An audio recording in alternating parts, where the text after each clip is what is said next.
May 9, 1945, a depot outside Birmingham, England. The war was over. The engines were silent. Row after row of Churchill tanks sat motionless in the rain, their hulls still streaked with Italian mud and Normandy dust. A young lieutenant walked between them, clipboard in hand, counting. He reached the end of the fifth row and stopped, his breath caught. There were hundreds more beyond, thousands perhaps. Vehicles that had climbed mountains and broken fortresses now sat idle, rusting in the English drizzle. And in that moment, as he looked at the endless steel horizon before him, he realized Britain faced a problem no one had planned for. Victory had left them with an army of metal they could no longer afford to keep. The numbers were staggering. When Germany surrendered, Britain possessed over 5,600 Churchill tanks across all variants. They sat in depots across southern England. They lined motor pools in Belgium and Holland. They waited in maintenance yards from Tunisia to northern Germany. Each one represented thousands of pounds sterling, countless hours of labor, and steel that Britain had desperately needed during darker days. But those days were gone. The enemy had surrendered. The guns had fallen silent. And now these massive machines, which had seemed so essential just weeks before, had transformed overnight into financial liabilities. The Churchill had earned its reputation through blood and determination. It had climbed slopes in Tunisia that engineers declared impossible. It had absorbed punishment that would have destroyed lighter tanks. Infantry loved it because it stayed with them, its thick armor protecting both crew and foot soldiers. From the disaster at Dieppe to the triumph at Monte Cassino, from the hedgerows of Normandy to the Rhine crossings, Churchills had been there. Mark IVs with their 6-pounder guns. Mark VI is with upgraded 75mm weapons. Crocodile flamethrower variants that could clear bunkers from 100 yards away. ARVs that recovered disabled vehicles under fire. Bridge layers that let armor cross obstacles. The Churchill family had grown diverse and capable. But capability came at a price Britain could no longer pay. Lieutenant Colonel James Hartley stood in the War Office in late May 1945, staring at maintenance reports. He commanded a tank depot in Catterick, and the numbers before him told a story his superiors didn't want to hear. Each Churchill required regular maintenance, whether it moved or not. Seals dried out, batteries died. Fuel went stale, tires rotted, metal corroded. To keep a tank in running condition cost roughly £180 per year in 1945 currency. Multiply that by 5,600 tanks, the figure exceeded £1 million annually just for storage. Actually operating them would cost far more, and Britain was broke. The nation had spent everything on victory. The Treasury had borrowed from America until the well ran dry.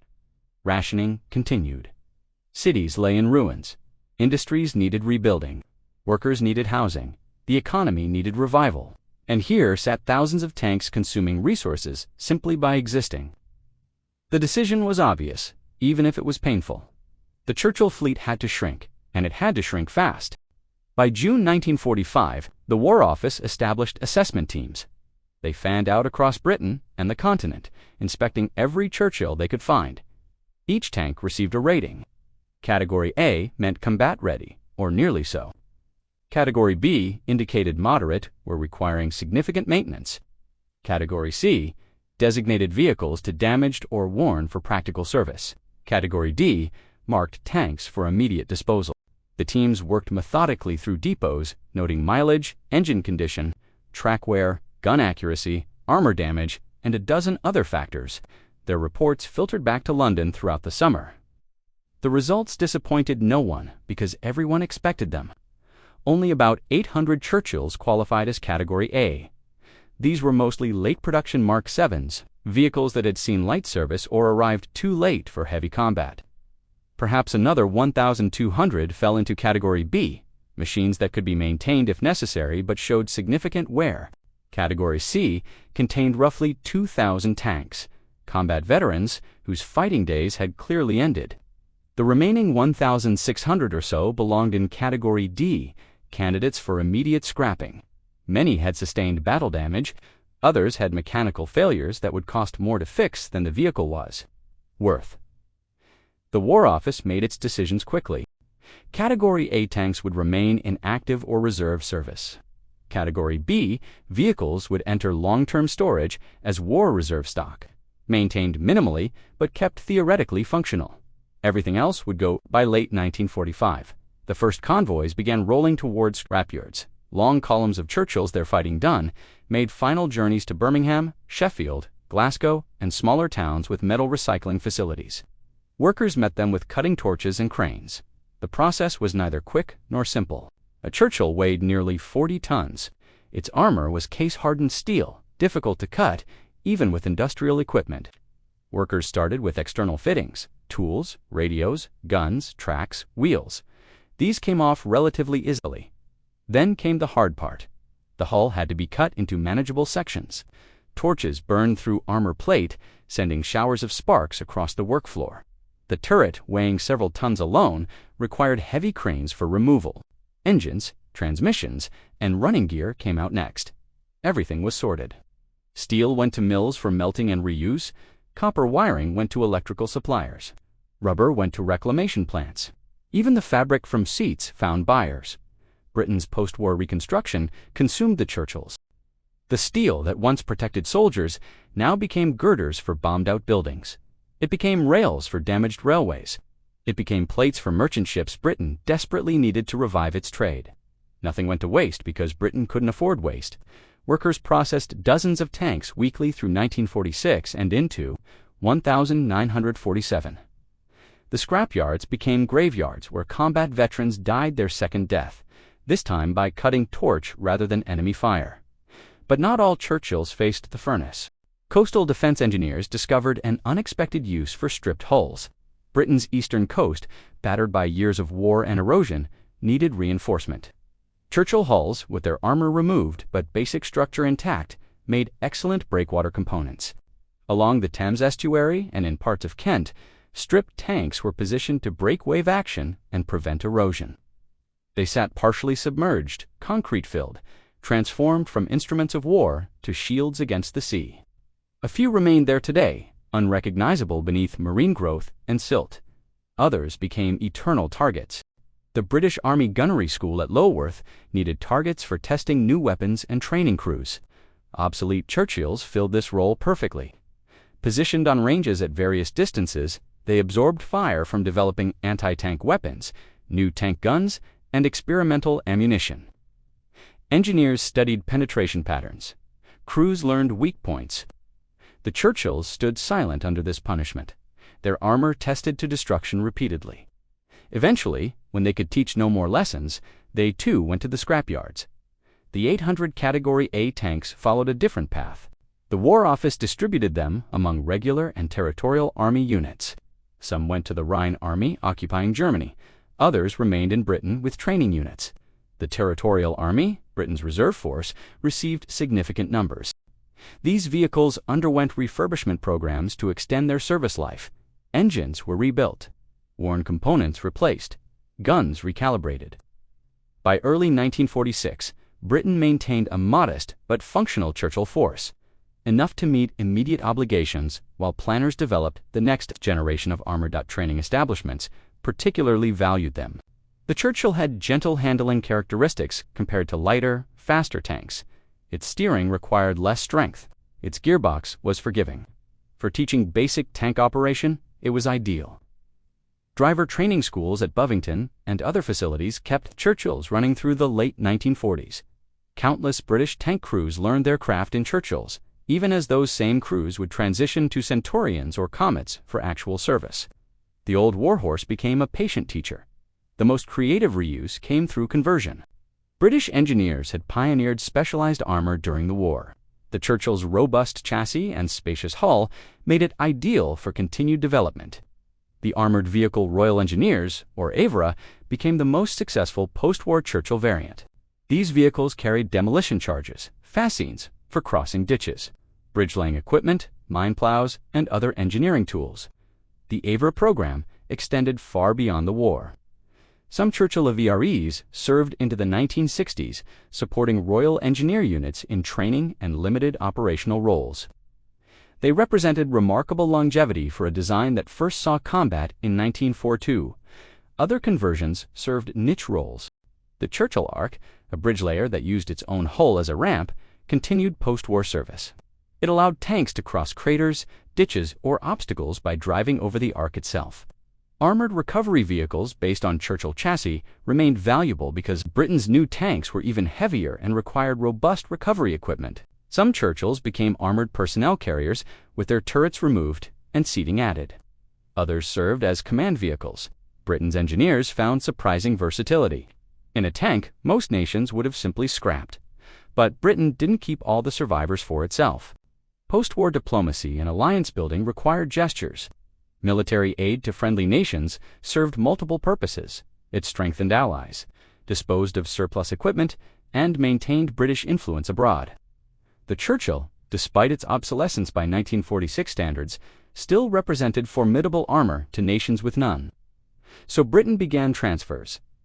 Ireland received a small batch in the late 1940s. The Irish Defence Forces had minimal armored capability. The Churchills, though old, provided training platforms and symbolic military presence. Ireland operated them cautiously through the early 1950s. With no immediate military threats and neutral status, maintenance remained manageable. The Irish Churchills performed ceremonial duties, appeared in training exercises, and gave Irish crews experience with heavy armor. By the mid-1950s, they were retired. Having served their purpose without firing a shot in Irish service, Jordan received Churchills as part of British support for the Arab Legion. The Jordanian acquisition represented Britain's continued influence in the Middle East. Jordanian crews appreciated the Churchill's heavy armor, suitable for defensive positions along contested borders. Spare parts proved problematic, however. By the early 1950s, Britain had largely ceased Churchill parts production. Jordan maintained its tanks through cannibalization, taking components from some vehicles to keep others running. Eventually, logistics won. The Jordanian Churchills were withdrawn from service and replaced with more modern equipment. Supplied through American military aid programs. Australia and New Zealand, both of which received Churchills during the war, retained small numbers afterward. Australian forces used them primarily for training at the Armoured Corps School in Pukepunio. Both nations faced the same problem. Spare parts, scarcity made long-term operation impractical. As Cold War alliances solidified and American military aid flowed, both nations transitioned to American-supplied equipment. The Churchills became memories and, eventually, museum pieces. The most controversial transfers involved the Middle East conflict of 1948. During Britain's chaotic withdrawal from Palestine, military equipment changed hands through various means, some official, many less so. Several Churchills reached the newly formed Israeli Defense Forces through purchases, captures, or quiet transfers. Israeli forces deployed them during the 1948-49 Arab-Israeli War. The Churchills' armor protection proved valuable in the close-quarters fighting that characterized the conflict. But mechanical reliability plagued Israeli crews.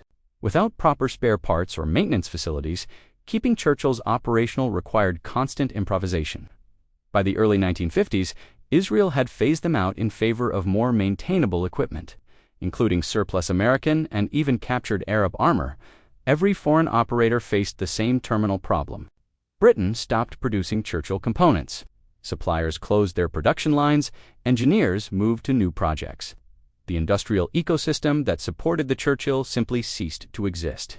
Without parts, even well-maintained tanks became metal sculptures. Transmission failures couldn't be repaired. Engine rebuilds became impossible. Track links wore out with no replacements available. One by one, foreign Churchills stopped moving. Their operators stripped them for parts to keep a few running, then eventually gave up. By the mid-1950s, operational Churchills, outside specialized British engineering units, had essentially vanished. Back in Britain, the scrapping continued. Through 1947, 1948, and into 1949, the convoys kept coming. Category C and D tanks disappeared first, followed eventually by many Category B vehicles. As Britain's financial crisis deepened, the Treasury demanded ever deeper defense cuts. The Army complied, reducing reserve stocks and tightening maintenance budgets. Churchills in storage required climate-controlled facilities to prevent corrosion. They needed periodic engine runs to keep seals lubricated. They consumed resources simply by existing. As each budget cycle passed, more decisions favored scrapping over storage. By 1950, perhaps 300 to 400 Churchills remained in British service. Most were engineering variants or training vehicles. A few operational gun tanks survived in reserve depots, maintained minimally as war emergency stock, but even these dwindled through the early 1950s. The Centurion had entered full production, providing Britain with a modern, capable main battle tank. The Churchill's day had passed. What had been Britain's heavy armor backbone in 1944 was barely a footnote by 1954. The final operational Churchills retired in the early 1960s. These were specialized engineering vehicles, AVREs and bridge layers, that had no immediate replacements. The Royal Engineers kept them running through careful maintenance and cannibalization. When the last Churchill AVRE rolled into a depot for the final time in 1965, it marked the end of a 23-year service life, from the beaches of Dieppe to the Rhine crossings to training grounds in England. The Churchill had endured longer than most expected, but now it was finished. The disposal's scale had been staggering. Of 5,600 Churchills in May 1945, perhaps 150 to 200 survived into the preservation era. The rest had been scrapped, converted beyond recognition, or left to decay as range targets. Myths occasionally circulated about hidden depots filled with preserved Churchills. Secret warehouses where hundreds sat waiting. Records show otherwise. Britain's post-war government methodically disposed of surplus armor. Financial necessity drove every decision. Romance and sentiment held no budget line items, but Britain did preserve key examples. The Tank Museum at Bovington became the Churchill's primary repository. Multiple variants filled its halls. Early Mark Is, improved Mark IVs, upgraded Mark VI is flame-throwing crocodiles, engineering AVREs, and bridge-laying ARKs. The collection represented the tank's evolution and versatility. The Imperial War Museum preserved examples. The Armored Corps Museum maintained specimens. Private collectors eventually acquired a few. Today, perhaps 30 to 40 Churchills exist in varying states of preservation worldwide. They are rare survivors of a fleet that once numbered in the thousands. The Churchill's post-war fate revealed uncomfortable truths. Victory created problems that defeat might never have raised. Had Britain lost, the question of what to do with thousands of tanks would have solved itself through destruction or capture. But victory left Britain with massive surplus equipment, shrinking budgets, and difficult choices. The Churchill symbolized that dilemma perfectly. It was a capable tank that had served honorably. It represented British engineering, manufacturing capacity, and military thought. Yet it consumed resources Britain no longer had. Sentiment couldn't override economics. Steel had more value melted than mobile. The speed of obsolescence proved equally revealing. In 1944, the Churchill represented Britain's heavy armor capability. By 1946, it was already outdated. By 1950, it was obsolete, except for specialized roles. By 1960, it was history. The pace of military technology had accelerated during the war and continued afterward. Jet engines, guided missiles, nuclear weapons, and improved armor designs transformed warfare faster than any previous generation had witnessed. The Churchill, designed for a different war, couldn't adapt fast enough. The human cost of disposal received little attention. Workers who built Churchills watched them return for scrapping. Tank crews who fought in them saw their vehicles cut apart. Engineers who designed and improved them witnessed their obsolescence. For these people, each scrapped Churchill represented more than metal and components. It represented effort, sacrifice, and memory. But history moves forward regardless of sentiment. The workers cut the steel. The crews moved to new tanks. The engineers designed new vehicles. Foreign operators learned harsh lessons about industrial dependency. Irish, Jordanian, Australian, New Zealand, and Israeli crews discovered that operating tanks without supply chains is impossible. A tank isn't just a vehicle. It's the endpoint of a vast network involving manufacturers, part suppliers, maintenance facilities, and institutional knowledge. When that chain breaks, the tank becomes a monument. Every foreign Churchill operator watched their vehicles deteriorate from functional machines to maintenance nightmares to static displays. By the mid-1960s, the Churchill had passed into history. It lived on in museums and veteran memories. But as living, breathing machines performing military functions, they were gone. The last veteran crew members aged and eventually passed away, taking with them direct experience of what it meant to fight in a Churchill. The Churchills' legacy remained complex. It had been controversial during development, criticized for slow speed and weak guns. It had been vindicated through combat survivability and tactical value. It had served longer than expected, adapting to roles its designers never imagined. Then it disappeared within 2 decades, scrapped, converted, or transferred away. The final irony was bitter. The Churchill had been designed to fight trench warfare, reflecting 1914 to 1918 trauma. Yet it fought a different war entirely and proved surprisingly effective. Then, just as it validated its design through combat success, it became obsolete. Today, preserved Churchills at Bovington stand as testament. They represent a moment when Britain built thousands of complex machines, sent them to war, saw them succeed, then methodically destroyed most because keeping them was impossible. The Churchill had climbed mountains and broken fortresses, but it couldn't survive the peace it helped create.